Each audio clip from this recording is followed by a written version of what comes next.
हमार नाम हो गया अवध बिहारी प्रसाद, घर हो गया गौर नगर पालिका वार्ड नंबर 6, टोल पर सबगारा। अभी हम नेपाल कम्युनिस्ट पार्टी एकीकृत समाजवादी से चुनाव वार्डाध्यक्ष पद में लड़ रहा छी। चुनाव लड़े के हमार मुख्य उद्देश्य बा नगर पालिका के विकास, नगर पालिका के एक नगर पालिका जैसे सजावे के उद्देश्य बा। आज तक यहाँ के जनता के जो चीज़ अनुभूति न भेल बा कि हम कहाँ बारी, वो चीज़ अनुभूति करावे के हम दृढ़ संकल्प ले ले छी कि हमार नगर पालिका बन के रहो। ऐसे पहिलका नेता लोग जो एक नरक पालिका बना चुकल बा, उन नरक पालिका के असली रूप नगर पालिका के रूप में ले आवे के लेल ये चुनाव हम लड़ रहा छी। और जनता के सुख सुविधा में भी कोनो कमी है हमने न करब। इससे पहले जनता के इ नेता लोग चूसलक 100 रुपये प्रति कट्ठा मलगुजारी लेके 500 रुपये सिफारिश दस्तूर लेके, ये सब में हम सुधार कराए। हमारा पार्टी के मेयर जीतबे करी, न जीती से बात नहीं के, पार्टी के मेयर से कह के मैंने ये सब चीज़ में सुधार कराए।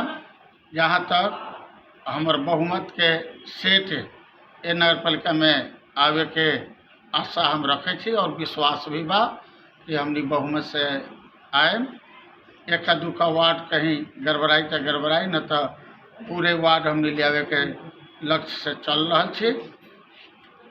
और हमनी के मेयर उप मेयर वार्ड अध्यक्ष के सेठ जब तैयार होकर बन जाए, ओकरा बाद यहाँ के जनता के ये अनुभूति हम कराए कि यहाँ के जनता एगो गौर नगर पालिका के भीतर बसल बा।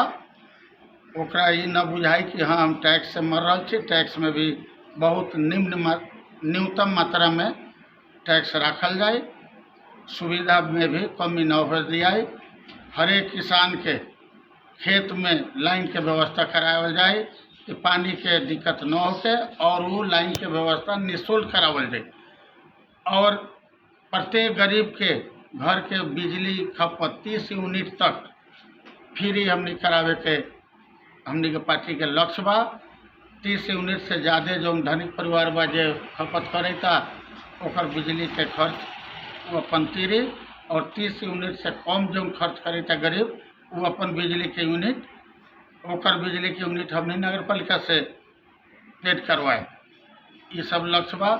और जे 25 ग्राम खिचड़ी जो बच्चा सके देता, कुछ दिन पहले तो पूरा के पूरा पैसा खा जा रहा। हाला गुला कैला के बाद में ये 1.5-2 महीना से वो दे रहा बा, तो वो खिचड़ी थोड़ा सा, लेकिन वो चीज़ के हमने के पार्टी के जब नगर पालिका में बहुमत जीती तो 25 रुपया के रोज विद्यार्थी के हाजिरी अनुकूल देवे के प्रतिबद्धता हमने कैले छी। और जितना विद्यार्थी पढ़े जाए जय दिन जाए तो एक 25 रुपये के रोज खाजा भत्ता जोड़ के हमने देवे के प्रावधान मिलाए। वह चाहे केंद्र सरकार से हो या नगर पालिका से हो, लेकिन वो चीज़ हमने पूरा करम। ये चीज़ के हर एक लोग में हम विश्वास दे के विश्वास करावे ला चाहिए तारी कि ये में कोनो प्रकार के कमी न हो। और दोसर बात ये जे कहम कि लोग गलत लोग से पैसा लेके जब वोट दे के गलत लोग के जिता देता, बाद में वो मेयर बनने के बाद में लोग से कर पर कर टैक्स पर टैक्स बांध के वसूले के शुरू करेता। तो ये लेल हम यहाँ के आम जनता जनार्दन से हमारा अपील बा कि अब के चुनाव में केहू से पैसा न लेस, अपन मतदान निःशुल्क करस और हमनी के समाजवादी पार्टी के माने जितावस। हमनी के समाजवादी पार्टी यहाँ नगर पालिका में जब बहुमत में हमने जीतम तो हमनी के जितना भी एजेंडा हम कहली है, चाहे ऐसे भी छूटल फूटल भी कुछ एजेंडा सब बा, वो सब चीज़ हमने पूरा करब। और जनता के ये विश्वास हम दिवावे चाहे छी कि हमनी के पार्टी के नेता जे भी जीती वो शासक बन के न सेवक बन के रही 5 वर्ष और जनता के सेवा करी और शिक्षा के सुधार में हमने ये ढंग के विकास कराए कि शिक्षा एक तो निःशुल्क कराए, दोसर कथी मास्टर पर या स्कूल में डेली बाई डेली हमने चेक के प्रावधान बनाए कि मास्टर पढ़ाता कि न, मास्टर स्कूल में आयल बा कि न। ये सब चीज़ पर हमने के ज़्यादा से ज़्यादा निगरानी रही। ये लेल कि बोर्डिंग स्कूल में भेजे के जरूरी न पड़ी, सरकारी स्कूल में ही बच्चा पढ़ के अच्छा बन सकता।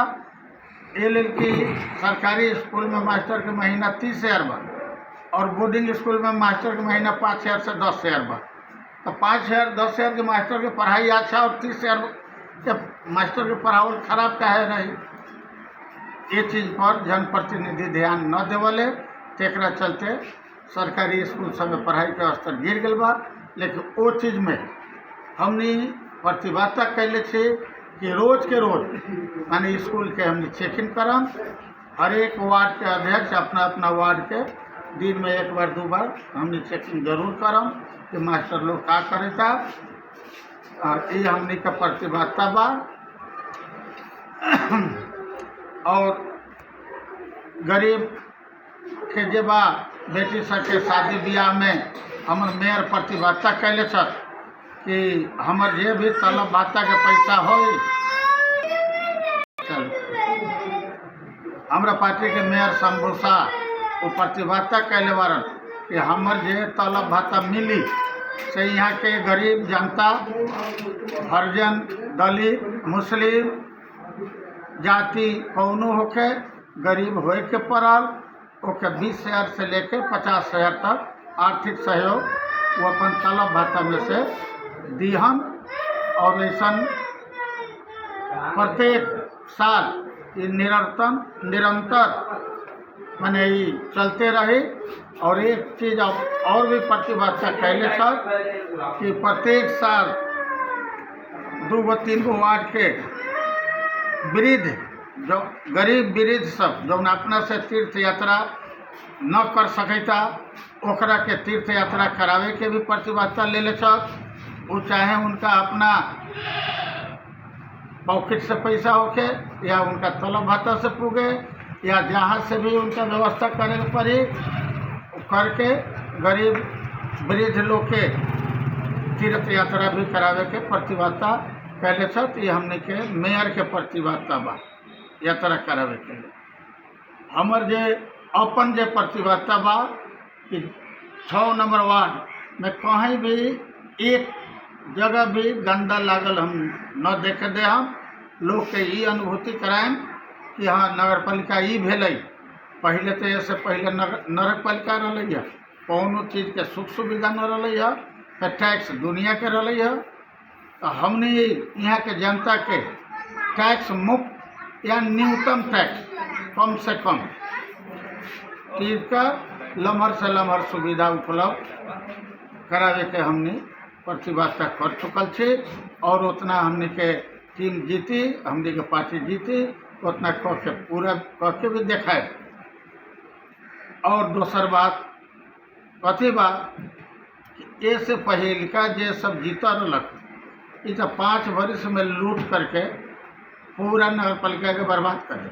आज चुनाव में पैसा जनता के दे रहा बा, तो जे भी होशियार जनता बा वो पैसा नहीं खेले। सीधा लोग कही था कि पैसा हमरा न चाहिए, 5 वर्ष में तू कैलक कथी कि तोहर पैसा हमरा न चाहिए और तोरा के वोट भी हम न दे।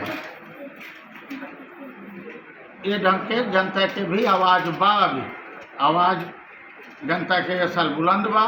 सारा जनता के मुंह पर बा कि हम समाजवादी पार्टी के ही वोट देवे। समाजवादी पार्टी में अच्छा नेता शंभूजी चुन के वार्ड के कैडर सदस्य अध्यक्ष रखले छत, जेकर चरित्र पर कोनो दाग न होके वैसन लोग के टिकट देले छत कि चरित्रवान लोग से ही विकास संभव है, नैतिकहीन लोग से विकास संभव न है। ये से पहले जे लोग जीत रहलन उनका चरित्र केहू से छुपल पहलू से न रहे, लेकिन वो समय में मधेसी के हवा रहे। जितना भी नैतिकहीन लोग रहे वो सब मधेसी के हवा में जीत गए। जीतला के बाद में वो अपन चरित्र 5 वर्ष में और बिगाड़ ले। पहले से ये बिगड़ल तो रहले रहे, लेकिन ये 5 वर्ष में और बिगाड़ ले। नगरपालिका के पूरा पैसा लूट के आईसी में, शराब में, ताश में, जुआ में, ये सब में इस सारा वार्ड अध्यक्ष से लेके मेयर समेत लीन रहा। आज जनता में जाता, जनता ओकरा के जवाब तो जरूर देता, लेकिन सभी जनता जवाब देवे के हौसला और क्षमता भी न रखले। कुछ लोग डर से न बोलले, कुछ लोग लाज से न बोलले, कुछ लोग ऐसा भी बा जो कि पैसा के लालच में न बोलले कि हम कुछ बोलम तो ध्यान हमारे के 2 पाई न दी। तो जनता विभिन्न प्रकार के बा, लेकिन अधिकांशतः जनता ईमानदार नेता खोज रहा बा और जनता के ईमानदार नेता ई समाजवादी पार्टी अब की बार दे चुकल बा और ये पूर्ण विश्वास बा कि लोग समाजवादी पार्टी के पालन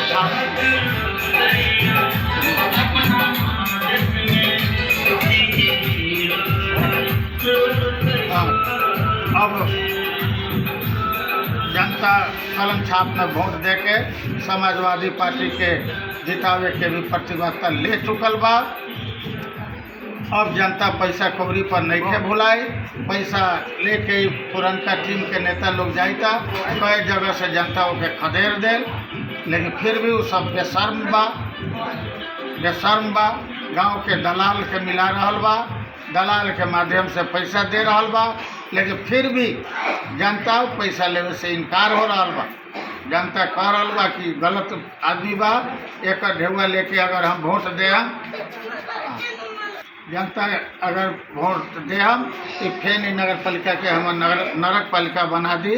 पूरा नगर पालिका के लूट के 16 जे रौटहट में 16 नगर पालिका बा, ये 16 से 16वां स्थान पर एक पुगा दिल गौर नगर पालिका के, जो सबसे पुरान नगर पालिका बा, जौन के 1 नंबर में रहे के चाहिए, ओकरा के 16 नंबर में अजय गुप्ता पुगौले बा। लेकिन शंभू शाह के प्रतिबद्धता बा कि ठीक हम साल भर के भीतर में 1 साल में हम एकरा के नंबर 1 के नगर पालिका बना के फिर एक अग्र स्थान 1 नंबर स्थान हम दिवा के रह।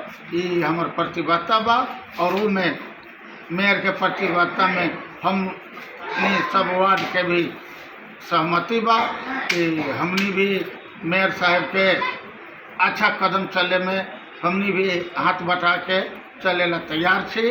हमनी कोनो पैसा कमाएला, धन दौलत कमाएला हमनी चुनाव न लड़ रहा छी।